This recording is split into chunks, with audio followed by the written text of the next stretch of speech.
Bismillahirrahmanirrahim. Alhamdulillahi Rabbil Alameen. Rahmanirrahim. Maliki Yawmiddin. Iyyaka na'budu wa iyyaka nasta'in. Iyyaka اهدنا الصراط المستقيم صراط الذين أنعمت عليهم غير المغضوب عليهم ولا الضالين آمين.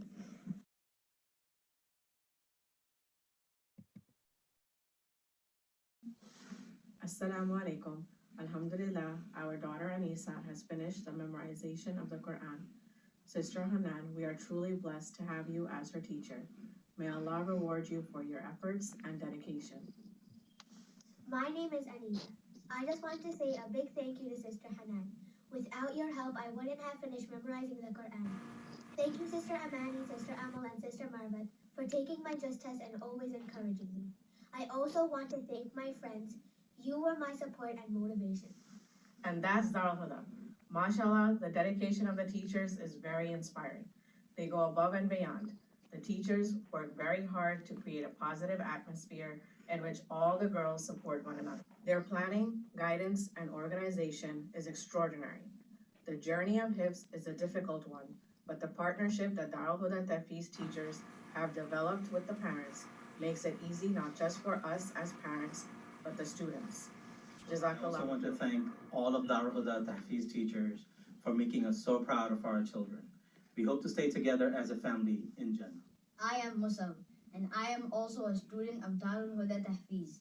Thank you, Qari Shahid, for helping me memorize the Quran. Inshallah, I hope to be a Hafiz very soon. أعوذ بالله من الشيطان الرجيم. بسم الله الرحمن الرحيم. شهر رمضان الذي أنزل فيه القرآن هدى للناس وبينات من الهدى والفرقان. The month of Ramadan is that in which the Quran was revealed, a guidance for the people with clear proofs and guidance and criteria. The month of Ramadan is upon us. It is the month of Quran. If you would like to send a message like this to the community or place an ad for your business, please contact MTMC. The contact information is in the description of this video. Allow us to fill our homes with the recitation of the Quran and for us to follow its guidance. Please keep our family in your du'as. Ramadan Mubarak!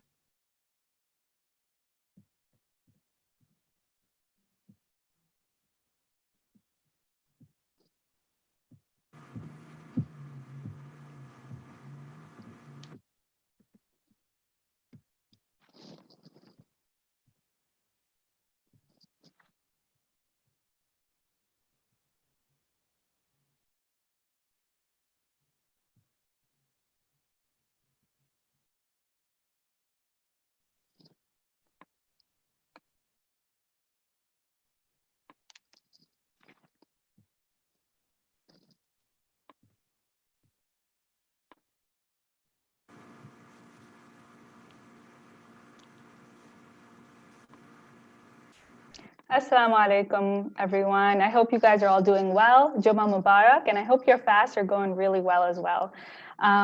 Today's session is going to be about the first four, and we're talking about the first four believers, or the first four people to accept Islam.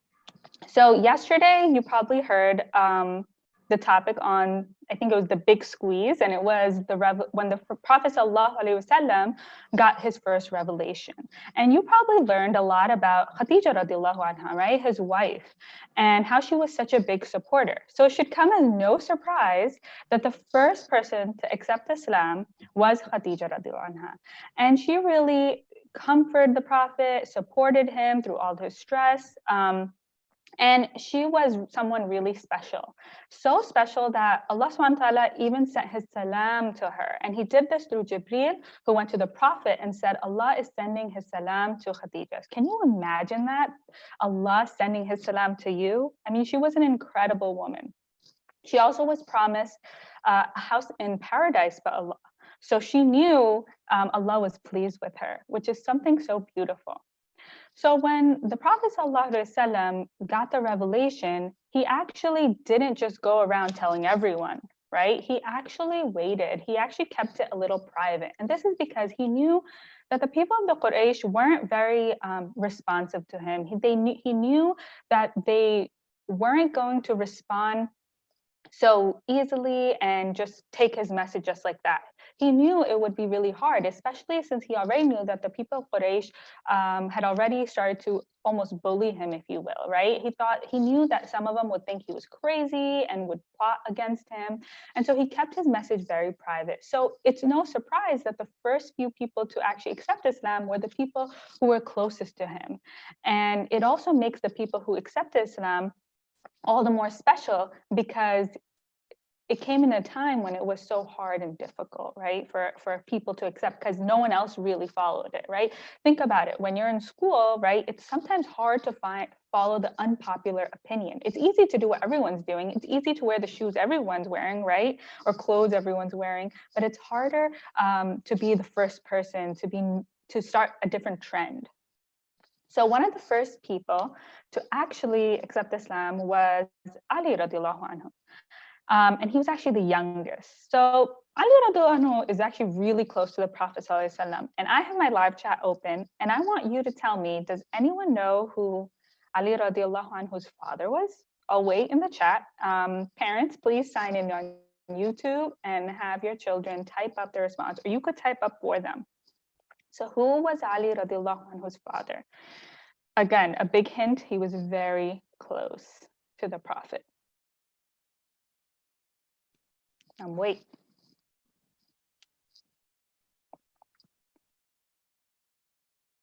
Ooh, nice job, Ayan Sheikh, right? You wrote Abu Talib. You are correct. That was the Prophet Sallallahu Alaihi Wasallam's uncle, one of his favorite uncle who supported him later on, you'll find, right?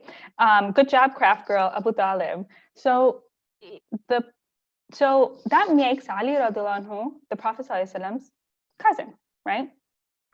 And so some scholars say that Ali radiallahu anhu was around 10 years old when he accepted Islam. So he was really young, okay?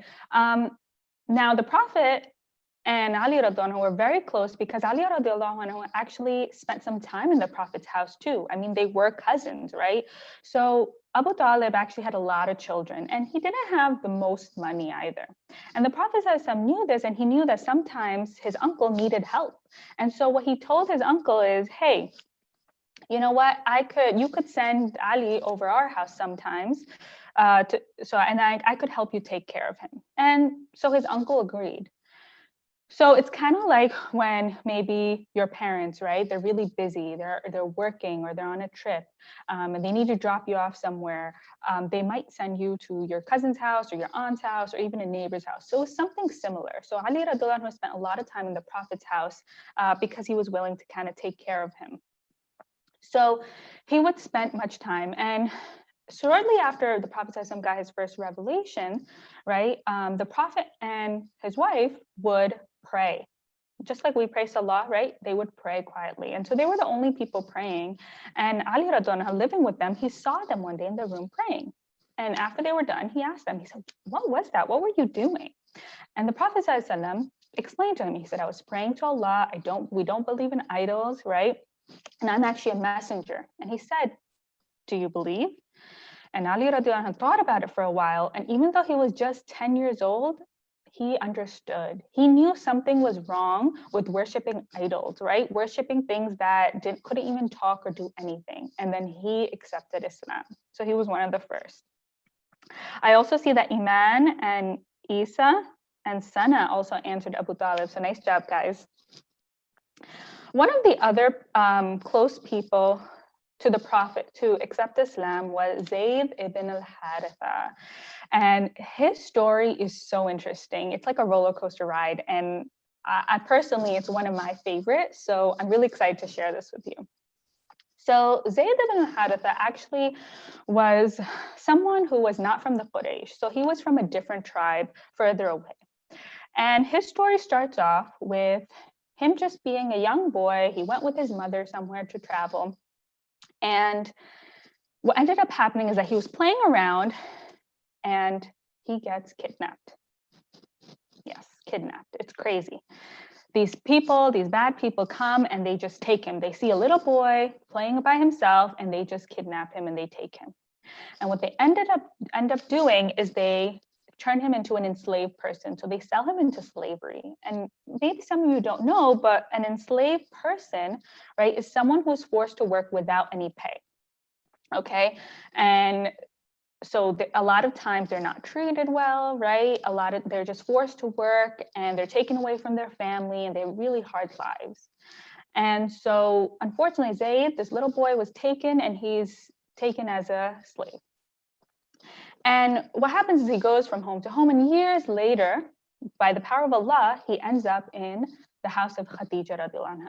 So the Prophet ﷺ and Khadija radiallahu anha have Zayd ibn Haritha in the house, right?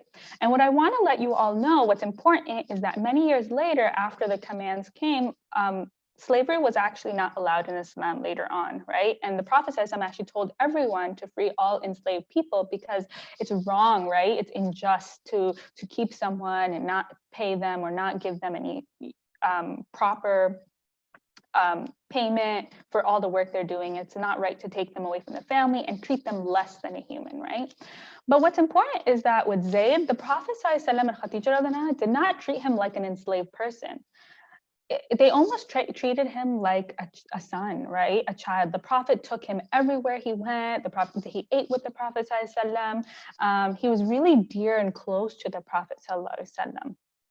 So the Prophet, even before, right, the command from Allah came that slavery is wrong, right? The Prophet was already a good person and knew what was right and what was wrong. And he treated people with respect, no matter who you were, right? He didn't care what everyone else in society felt. He did what was right and he was good to people. So anyway, so Zayd is now living with the Prophet and Khadija radiallahu anha. But guess what?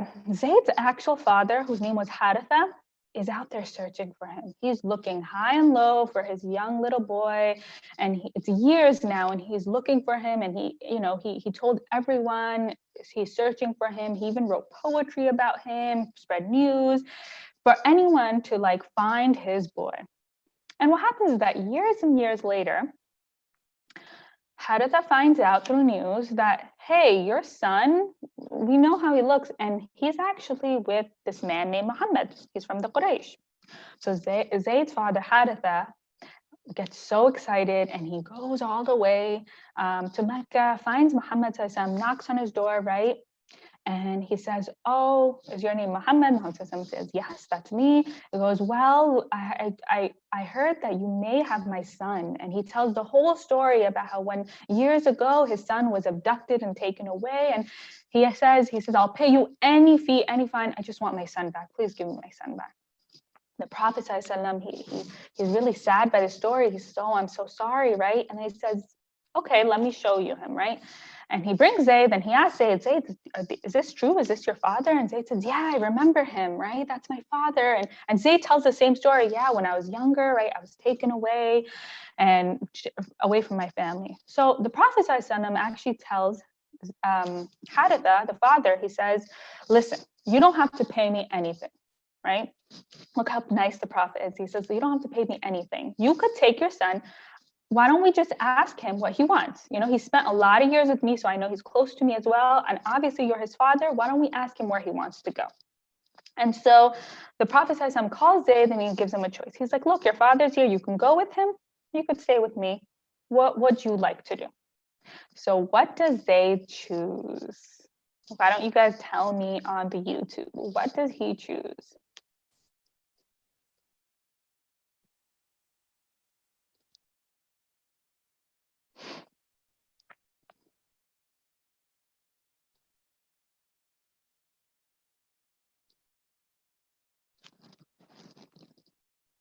Iman says stay with the Prophet. Let's see. Ayan says Muhammad sallallahu alaihi wasallam. Okay.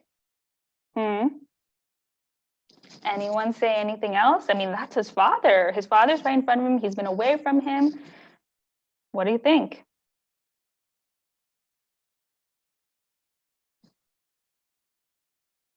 Kashif says he stays. Zoha says he stays.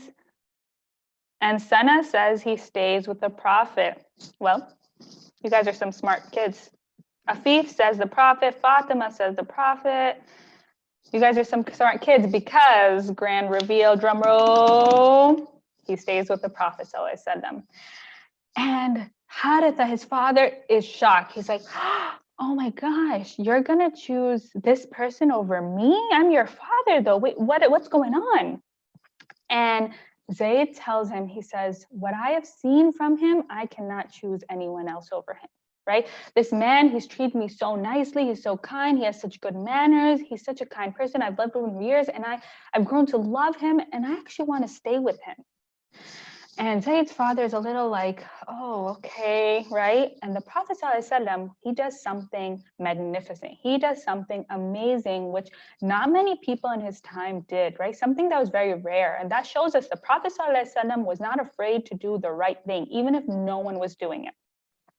He tells the father and he tells Zayd, come with me. And they go near the Kaaba and they go to a place where they make announcements. So during that time, right, sometimes when we want to make an announcement, we tell the news or we go to the newspaper, they would like go near the Kaaba and they would stand up and make a grand announcement.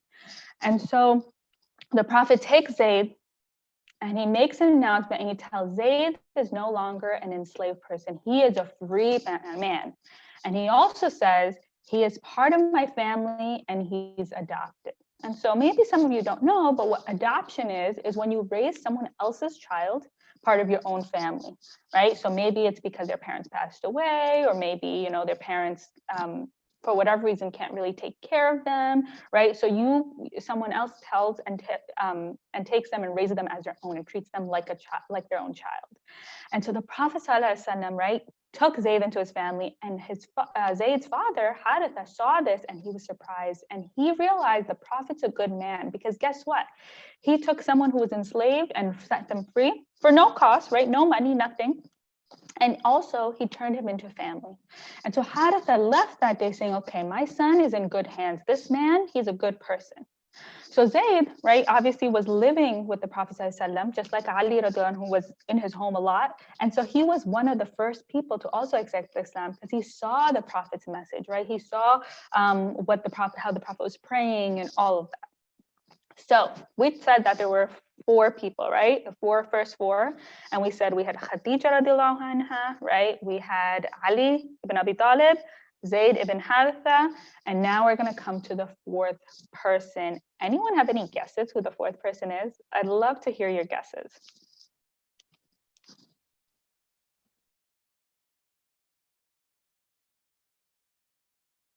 Who do you think the 4th person is? So far, we've had a woman, we've had a child, we've had Zayd ibn Haritha, who used to be an enslaved person, right? And who's also living. Who do you think the 4th person is? Ooh, Ayan said Omar, who was also the Khalifa. Iman says Abu Bakr. Ayman says Abu Bakr. Fatima says Abu Bakr. Is it Omar or Abu Bakr? It is Abu Bakr, okay? As Abu Bakr. So Abu Bakr as-Siddiq, right? And we know him as the Prophet ﷺ's best friend. So it's kind of no surprise that he becomes one of the first people, right? The Prophet ﷺ knew him from his childhood and they were really good friends. They knew each other, they hung out with each other. And what happens is Abu Bakr hears the people of the Quraysh whispering and spreading rumors and saying all this stuff, and they're saying, "Oh, have you heard about Muhammad? He doesn't worship idols anymore, and he claims he's the messenger. Have you heard? Have you heard?" And they're saying all this stuff, and Abu Bakr is hearing this. He's like, "Huh? What's going on? Right? My friend hasn't told me anything about this." And he also realizes that Muhammad sallallahu alaihi wasallam isn't coming to like their meetings and gatherings with all the other Quraysh people anymore. So he's like, something's up, something's fishy. And so he decides to go to the Prophet and asks him. He says, is it true? Like, Muhammad, like, you're my best friend. Like, I've been hearing this stuff. I want to hear it from you. Is this true? And Muhammad says, yes. I don't believe in idols. I believe only one Allah, right? One God, Allah. And I am the messenger and I'm a prophet and I've come to give this message. And Abu Bakr on the spot, instantaneously, he accepted Islam without even thinking about it. So he was such of a loyal friend, right? When we talk about best friends forever, we want to talk about Abu Bakr as-Siddiq and Muhammad sallallahu alaihi wasallam. So those are the 4 people. So There is some evidence that talks about these first believers. So I want to tell you a little story about Afif, the businessman. So Afif was a businessman, obviously, and he went for Hajj for business. And while he was sitting, he saw a man, and this is in the early days. This is before Islam has spread to anyone else, right? So we only have very few people believing, just those four people believing Islam. So Afif, he's just, he kind of came for business, and he decides to take a little break from business. He's tired, and he's just sitting around the Kaaba, and he sees a man, right, coming out to face the Kaaba. Then he sees a woman standing behind him, and lastly, he sees a boy standing to his right. So first I want to ask, and Afif looks at them peculiarly, like, what are they all doing standing here, right? Staring at the Kaaba. I want to ask you, what do you guys think they were doing? What do you think these three people were doing facing the Kaaba? What did Afif see? I'm waiting for you guys to comment. Don't let me down. What were they doing? Were they just looking at the Kaaba?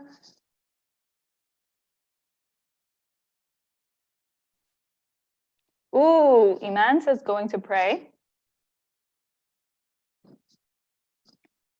Ayan says praying.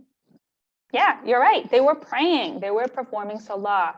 And at the time, no one had seen it. Remember, there weren't these commands yet to pray for everyone. And so Afif was surprised. So they were praying, and so it was the first three people who were praying. Now, can anyone guess who these three people were? There's a lot of clues, okay? There's a man who first stands next to the Kaaba, then a woman, who's the woman who we talked about, and lastly, a boy. Who's the young boy we talked about? Who are these three people? Let's see if you can get it.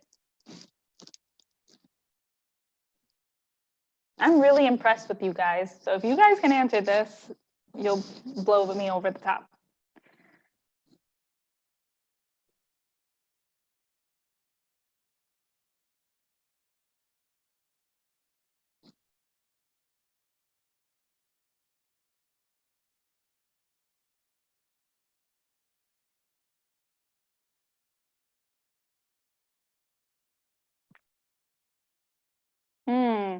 Ayan is always the first to respond. Nice job. Ayan says Muhammad sallallahu alaihi wasallam, Khadija radiallahu anha, and Zayd ibn al-Hadatha. Okay, let's see if he's right. See if there's anyone else. So Iman, you usually respond right after, oh, sorry, not Ayan. Fatma, you usually respond right after Ayan, and you're right. So you said the Prophet, Khadija, and Zayd. Oh, I'm sorry. Aza. I'm sorry, Aza. I just go after whatever the YouTube name is. But Aza, you're doing awesome. Okay, so Aza and Fatima, you're almost correct. The three people were actually the Prophet Muhammad ﷺ, right, who goes there, who starts the prayer. Behind him is Khadija radiallahu anha, and the person who stands next to him, the boy, isn't Zayd ibn Haritha. It's actually Ali ibn Abi Talib, right? Remember, he was the young boy. He accepted Islam at 10, right? Zayd was a little bit older, okay? So they were all three praying, right? So there's a lot of lessons to be learned, right? The first thing we learned is before other commands came, right? Before the command to like wear hijab or even like give zakah, right? One of the first things that the Muslims were first taught was salah, right? So what it tells us is that it's one of the most important things and important parts of Islam, right? Salah. Praying to Allah, right? Talking to Allah. That's what we learn. And the second thing is Islam is meant for everyone, for the wealthy, for those who don't have that much, right? We see Abu Bakr, who was really wealthy. I didn't tell you about that, but he was really wealthy and he used his money for really good, right? He found something in Islam that he loved. But it was also for those who didn't have that much, right? Talk about Zayd, who was abducted and kidnapped. He didn't have anything, right? But he found something that he liked in Islam. It was for men and women, right? Men, all these, we learned about these three men, and then also Khadija radiallahu anha, who was a woman, and she found something in Islam that she loved. And it was also for children and adults, right? Ali, he was only 10, but he found something in Islam he loved. It made sense to him. It made sense that we don't worship idols and multiple gods. There can only be one, right? And obviously it made sense to the adults too. So Islam is a religion that's for everyone. And even the first people who accepted Islam, right, were of all different types of people, different races, different backgrounds, from different tribes, from different genders, right? But they all found something they loved with our religion. So that's all for today. I do have a quick questionnaire for you all to fill. Please fill it out by tomorrow at 4 p.m. You can go to mcmcnj.org/Ramadan stars. And the 3 questions are: 1, who was Ali radiallahu anhu's father? 2, who was the first woman and the first person to accept Islam? And 3, what is one lesson we could learn from the first people who accepted Islam? So please submit it. I'd love to hear your responses. Also, submit a video of you doing the azan or reciting some Quran and send it to mcmcnj.org/Ramadan stars to see yourself featured. We'd love to see your wonderful faces and hear your wonderful azans or your recitation. Thank you so much for joining today, and thanks for the awesome people, including Aiza, who responded and with me. So please remember us in your du'as, and also kids and parents alike, please remember to donate to MCMC. We try to bring as many programs to you, and you want to keep your masjid running. So please definitely remember to donate. It is the month of Ramadan. Okay, assalamu alaikum.